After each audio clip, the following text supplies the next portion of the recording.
উপস্থিত সাংবাদিক বৃন্দ, আপনারা জানেন বরাবরের মতো ৪৮ বিজিবি এবারও সীমান্তে একটি বড় রকমের চোরাচালান জব্দ করতে সক্ষম হয়েছে। গত ৪৮ ঘন্টায় ৪৮ বিজিবির বিভিন্ন টিম সীমান্তের গোয়াইনঘাট এবং জৈন্তাপুরে টাস্কফোর্সের মাধ্যমে প্রায় ৪ কোটি টাকার অবৈধ ভারতীয় পণ্য জব্দ করেছে। এই টাস্কফোর্সে সেনাবাহিনীর একটি ২৭ বীরের একটি দল আমাদেরকে সহযোগিতা করেছে। উপস্থিত সাংবাদিক বৃন্দ, আপনারা জানেন চোরাচালান প্রতিরোধে সিলেট সেক্টর সবসময় অগ্রণী ভূমিকা পালন করে এসেছে। গত ১ মাসে সিলেট সেক্টর প্রায় ৪৬,৭৮,০০,০০০ টাকার অবৈধ চোরাচালানি পণ্য জব্দ করেছে। এবার আমরা ফার্স্ট টাইম আমরাও এক্সপেরিয়েন্স করেছি যে আমরা প্রথমবারের মতো টায়ারটা পেয়েছি। এটা বেসিক্যালি যখন সীমান্ত ক্রস করে নিয়ে আসছিল তখন আমাদের টহল দল এটা জব্দ করতে সক্ষম হয়। এখানকার পণ্যের মধ্যে রয়েছে বিভিন্ন প্রকার কসমেটিক্স আইটেম, ক্লবজি, স্কিন শাইন, স্কিন ফেয়ার, এছাড়াও আপনার সানগ্লাস, এই ধরনের আইটেমগুলোই বেশি। গোয়াইনঘাটের সীমান্তবর্তী এলাকা প্লাস রাধানগরের কিছু কিছু এলাকায় আমরা টাস্ক ফোর্স পরিচালনা করি।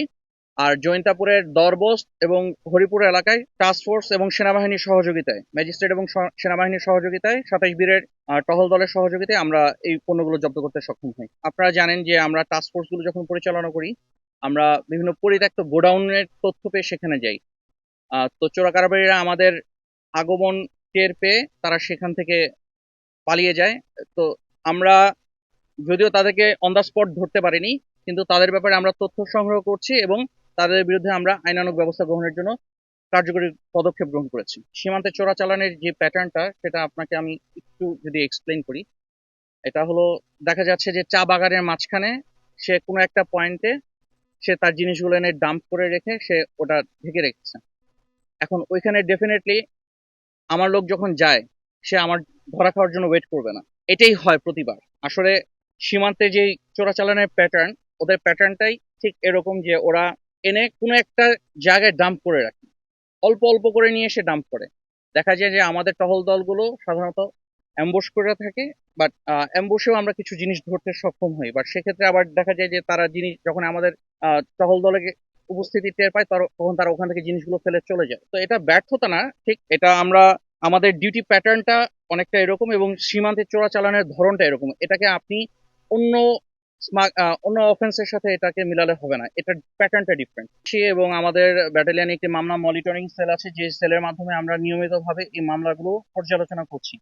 অলরেডি আমরা সুনামগঞ্জের একজন চোরা কারবারিকে আদালতে আমরা চেষ্টা করেছি আমাদের পক্ষ থেকে যতটুকু করা সম্ভব সে যেন জামিন না পায়, এবং তাকে জামিন দেওয়া হয়নি, তাকে গ্রেফতার করা হয়েছে। আর চোরা কারবারিদের যে জিনিসটা হয় যে ওরা যখনই মামলা হয়, যখন টের পায় তখন ওরা ওই জায়গা থেকে একটু সরে যায় না। তা ওইভাবে ঠিক বলা যায় না। আমরা জব্দ করছি, জব্দ করার মাধ্যমে তারা অর্থনৈতিকভাবে ক্ষতিগ্রস্ত হচ্ছে এবং তারা আস্তে আস্তে এই জায়গাটা থেকে সরে আসতেছে। আমাদের কাছে বিভিন্ন ইন্টেলিজেন্স ইনফরমেশন আছে, একসময় যারা অনেক এই ব্যবসাটার সাথে জড়িত ছিল তারা আস্তে আস্তে অন্য দিকে ডাইভার্ট করছে নিজেদেরকে। এটাই আমাদের সফলতা। সাথে সাথে আমরা এটাকে যখন বৃদ্ধি করছি আমরা আরো নতুন নতুন খবর পাচ্ছি। আপনারা হয়তো খেয়াল করেছেন যে আমরা সীমান্ত থেকে একটু ভেতরে আমরা কিছু তথ্য পাচ্ছি যেগুলো আমরা সেনাবাহিনী এবং ম্যাজিস্ট্রেটের সহায়তায় জব্দ করতে পেরেছি। এটা আগে ছিল না। সো এই চোরাচালানের এই সিজারটা বৃদ্ধি পাওয়ার একটা অন্যতম কারণ হলো আমাদের গোয়েন্দা তৎপরতা বৃদ্ধি করা।